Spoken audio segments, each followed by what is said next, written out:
स्वर्ग और नरक। एक बुजुर्ग औरत मर गई, यमराज उसे लेने आए।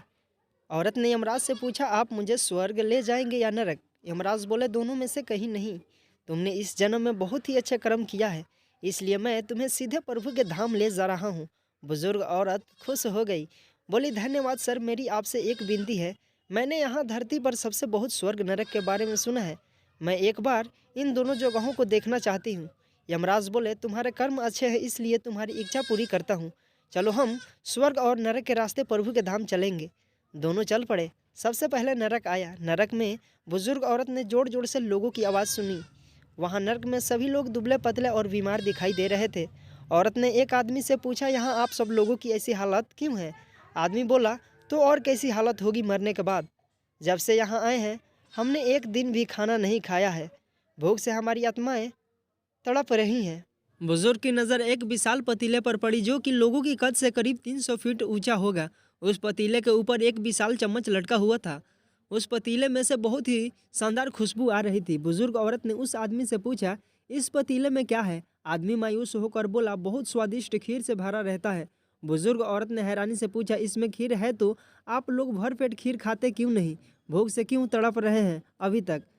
आदमी रो रो कर बोलने लगा, कैसे खाएं? यह पतीला 300 फीट ऊंचा है, हम में से कोई इस पतीले तक नहीं पहुंच पाता। बुजुर्ग औरत को उन पर तरस आ गई और सोचने लगी, बेचारे खीर का पतीला होते हुए भी भूख से बेहाल हैं। शायद ईश्वर ने इन्हें यही दंड दिया होगा। यमराज बुजुर्ग औरत से बोला, चलो हमें देर हो रही है।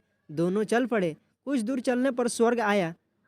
वहाँ पर बुजुर्ग औरत को सबकी हंसने की आवाज़ सुनाई दी। सब लोग बहुत खुश दिखाई दे रहे थे। उनको खुश देखकर बुजुर्ग औरत भी बहुत खुश हो गई।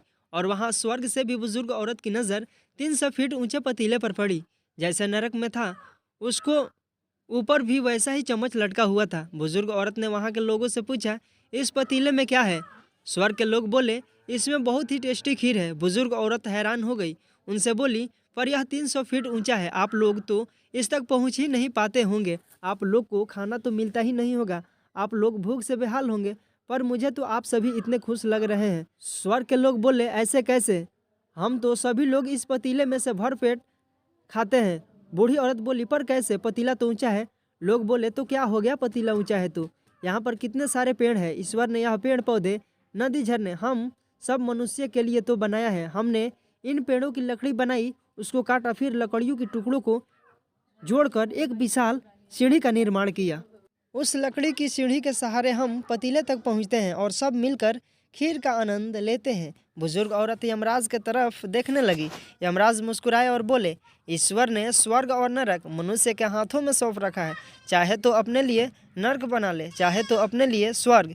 ईश्वर ने सबको एक समान हालातों में डाला है। उसके लिए उसके सभी बच्चे एक समान हैं। वह किसी से भेदभाव नहीं करता। वहाँ नरक में भी पेड़ पौधे थे और वह लोग खुद ही आलसी हैं। उन्हें खीर हाथ में चाहिए। वह कोई कर्म नहीं करना चाहते, कोई मेहनत नहीं करना चाहते, इसलिए भूख से बेहाल है। क्योंकि यही तो ईश्वर का नियम है, जो कर्म करेगा, मेहनत करेगा, उसी को मीठा फल खाने को मिलेगा। आशा है कि ये कहानी आपको पसंद आई हो। ऐसे ही कहानियाँ सुनने के लिए हमारे चैनल को सब्सक्राइब करें और कमेंट करके बताएं कि आपको कैसी कहानियाँ पसंद है। मैं वैसा ही कहानी आपके लिए लेकर आऊँगा। थैंक यू दोस्तों, इस वीडियो को पूरा देखने के लिए।